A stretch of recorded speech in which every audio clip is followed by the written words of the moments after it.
Hello everyone, welcome back to Anu's home kitchen. ఈరోజు మనం డిఫరెంట్గా సేమియా మురుకుల్ని ప్రిపేర్ చేసుకోబోతున్నామండి.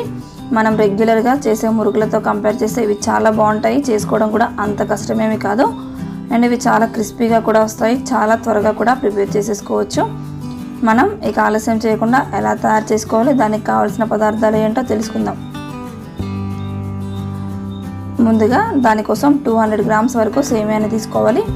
ఈ సేమియాని అనేది ఒక బౌల్లోకి వేసుకున్న తర్వాత మనం ఈ సేమియా మునిగేంత వరకు మనం దీనిలో వాటర్ని వేసుకుందాం. ఇలా వాటర్ని తీసుకున్న తర్వాత దీన్ని ఒక 20 నిమిషాల పాటు ఒక పక్కన పెట్టేసేయండి. ఈ వాటర్ అంతా ఈ సేమియా అనేది పీల్ చేసుకొని దానిలో వాటర్ అనేది అస్సలు ఉండకూడదు. మనకు సేమియా కూడా చాలా సాఫ్ట్గా అవ్వాలి. ఆలోపు మనం ఒక మిక్సీ జార్లోకి 2 స్పూన్స్ వరకు జీరా, 2 స్పూన్స్ వరకు వాము, అలానే ఒక 2 స్పూన్స్ వరకు కారం, అలానే రుచికి తగినంత ఉప్పును కూడా తీసుకుందాం. దీనిలోనే 1 స్పూన్ వరకు పసుపును కూడా వేసుకుందాం. దీనిని మరీ మెత్తటి పొడిలాగా చేయకుండా మనకు జీరా వాము అనేది లైట్గా క్రష్ అవుతే సరిపోతుంది. అలా ఒక్కసారి గ్రైండ్ చేయండి. ఇలా మనం చూసారు కదా, ఇలా పలుకుగా గ్రైండ్ చేసుకోవాలి. ఇప్పుడు మనకి ఈ కారం పొడి కూడా రెడీ అయిపోయింది. మనకి ఈ సేమియా అనేది కూడా పూర్తిగా నానిపోయింది.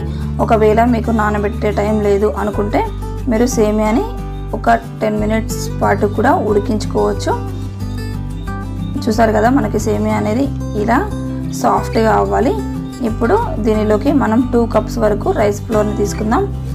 ఇది నార్మల్ బియ్యం పిండేనండి. ఈ నార్మల్ బియ్యం పిండిని మనం ఒక 2 కప్స్ వరకు దీనిలోకి వేసుకుందాం. అలానే మనం ముందుగానే మిక్స్ చేసుకున్నాం కదా, ఆ కారం పౌడర్ని కూడా ఇక్కడ యాడ్ చేసుకుందాం. ఇదంతా దీనిలోకి వేసుకోవాలి. అలానే దీనిలోకి ఒక 3 స్పూన్స్ వరకు నువ్వులను కూడా యాడ్ చేసుకుందాం. ఈ నువ్వులను వేసుకున్న తర్వాత మరొక 1/2 టీ స్పూన్ వరకు బేకింగ్ సోడాని కూడా వేసుకోవాలి. అలానే ఒక 2 స్పూన్స్ వరకు ఇలా బాగా మరిగించిన ఆయిల్ని వేసుకోవాలి. ఇది చాలా ఇంపార్టెంట్ అండి. దీనిలో అస్సలు స్కిప్ చేయవద్దు. మనకి ఆయిల్ అనేది కొంచెం వేడిగా ఉంటుంది కాబట్టి మనం ఇలా ఒకసారి స్పూన్తో అంతా మిక్స్ చేసి మీరు ఇప్పుడు హ్యాండ్తోని అదంతా కలిసే విధంగా ఒకసారి మంచిగా మిక్స్ చేసుకుందాం. ఇప్పుడు మనం ఆల్రెడీ దీనిలోకి సేమియాని నానబెట్టి వాడుకున్నాం కాబట్టి మనకి వాటర్ అనేది చాలా తక్కువగా పడుతుంది.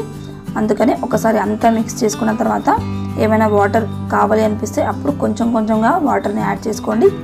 ఇలా వాటర్ని అనేది కొంచెం కొంచెంగా యాడ్ చేస్తూనే మీరు దీనిని ఒక మెత్తని ముద్దలాగా ప్రిపేర్ చేసుకోవాలి. ఇది గట్టిగా అస్సలు ఉండకూడదు, కొంచెం సాఫ్ట్గానే ప్రిపేర్ చేసుకోవాలి. చూసారు కదా, మనకు ఇలా సాఫ్ట్ డవ్ లాగా ప్రిపేర్ అయిపోయింది. ఇప్పుడు మనం దీన్ని ఒక పక్కన పెట్టేసుకుందాం. మనకి చేతికి కూడా ఎటువంటి పిండి అనేది అంటకుండా ప్రిపేర్ చేసుకున్నాం కదా. ఇప్పుడు ఒక 10 మినిట్స్ పాటు ఒక పక్కన పెట్టేసుకుందాం. ఇప్పుడు ఇలాంటి జంతికల గొట్టం తీసుకోవాలండి. ఇప్పుడు మీకు నచ్చిన షేప్ని మీరు తీసుకోవచ్చు. ఇక్కడ నేనైతే ఇలా స్టార్ షేప్ ఉన్నది ప్రిఫర్ చేస్తున్నాను. ఇప్పుడు దీన్ని మనం ఈ మిషన్లోకి పెట్టేసుకుందాం. ఇలా ఫిక్స్ చేసుకున్న తర్వాత దీనికి ఆయిల్ అనేది అప్లై చేసుకోవాలి. ఇలా ఆయిల్ని అప్లై చేసుకోవడం వల్ల మనకు పిండి ముద్ద అనేది ఈజీగా ప్రెస్ అవుతుంది. ఇలా మనకు మిషన్లోకి ఎంత పిండి అయితే అవసరం అవుతుందో అంత ముద్దను మనం ఇలా మంచిగా ప్రెస్ చేస్తూ ఇలా ఫిక్స్ చేసుకుందాం. ఇప్పుడు దీనిపైన ఈ పైన మూతను కూడా గట్టిగా పెట్టేసుకుందాం. ఇలా ప్రిపేర్ చేసుకున్నాం కదా, ఇప్పుడు దీన్ని కూడా ఒక పక్కన పెట్టేసి ఇప్పుడు స్టవ్ మీద ఒక ప్యాన్ పెట్టుకొని దానిలోకి డీప్ ఫ్రైకి సరిపడినంత ఆయిల్ని వేసుకుందాం. ఈ ఆయిల్ అనేది చాలా బాగా హీట్ అవ్వాలండి. నార్మల్ వేడిగా ఉన్నప్పుడు మీరు జంతికల్ని అస్సలు వేయకూడదు. ఇప్పుడు మీరు చాలా వరకు అందరికీ ఆయిల్లో డైరెక్ట్గా వేయటం అనేది ఇబ్బందిగా ఉంటుంది. అలాంటి వారు ముందుగానే ఇలాంటి ఒక గరిట పైన మీరు ఏ షేప్లో అయితే మీరు మురుకులు అనేది వేయాలనుకుంటున్నారో ఆ షేప్ అండ్ సైజుని మీరు ఇలా గరిట పైన ముందుగానే వేసుకోండి. ఇలా వేసుకోవడం వలన మీకు ఆయిల్లో వేసేటప్పుడు మీకు ఆయిల్ మీద పడుతుందా అన్న భయం కూడా ఉండదు. మనకి ఈజీగా డిస్టెన్స్ ఉండి కూడా వేసేసుకోవచ్చు. ఇలా ఆయిల్ అనేది బాగా వేడైన తర్వాత మనం ఈ జంతికల్ని ఒక్కొక్కటిగా వేసేసుకుందాం. మన ఆయిల్లో ఎన్నైతే పడతాయో అంతవరకు వేసేసుకొని వీటిని హై ఫ్లేమ్లోనే మంచిగా ఒక 5 మినిట్స్ పాటు ఇలా ఫ్రై చేసుకుంటే సరిపోతుంది. ఇవి చాలా ఈజీగా ఫ్రై అవుతాయి. అలానే ఇవి చాలా గుల్లగా కూడా వస్తాయండి. మీరు లోపల కుక్ అవుతుందా లేదా అనే టెన్షన్ కూడా అవసరం లేదు, ఈజీగానే కుక్ అయిపోతుంది. చూసారు కదా, మనం ఇలా ప్రిపేర్ చేసుకున్న తర్వాత మనం వీటిని టిష్యూ ఉన్న పేపర్లోకి తీసేసుకుందాం. అలానే మనం ఇలా రౌండ్ షేప్లో కాకుండా ఇలా పొడుగ్గా కురుకురే లాగా కూడా వేసేసుకోవచ్చు. ఇలా చిన్నపిల్లలకు పెట్టారంటే ఈవినింగ్ స్నాక్స్ లాగా కూడా చాలా బాగుంటాయి.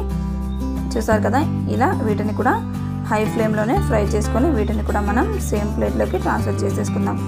అలానే ఇప్పుడు డైరెక్ట్గా ఆయిల్లో వేసేసుకుందామండి. ఇలా డైరెక్ట్గా ఆయిల్లో వేసుకోవడం కూడా చాలా ఈజీ. ఇబ్బందిగా ఉంది అనుకున్న వాళ్ళు మాత్రం నేను ముందుగా చెప్పినట్టు ఫాలో అవ్వండి. ఈజీగా ఎవరైనా చేసేయచ్చు. మీకు చాలా త్వరగా అండ్ టేస్టీగా ఈ జంతికలు అనేవి కూడా రెడీ అయిపోతాయి. అంతేకాకుండా ఇవి చాలా క్రిస్పీగా కూడా వస్తాయి. చూడండి, మనకి లోపల కూడా ఇలా ఈజీగానే కుక్ అయిపోతాయి. ఈ డిఫరెంట్ స్నాక్స్ అనేవి మీకు నచ్చినట్లయితే లైక్ చేయండి, షేర్ చేయండి మరియు సబ్స్క్రైబ్ చేయడం అస్సలు మర్చిపోవద్దు. Thanks for watching.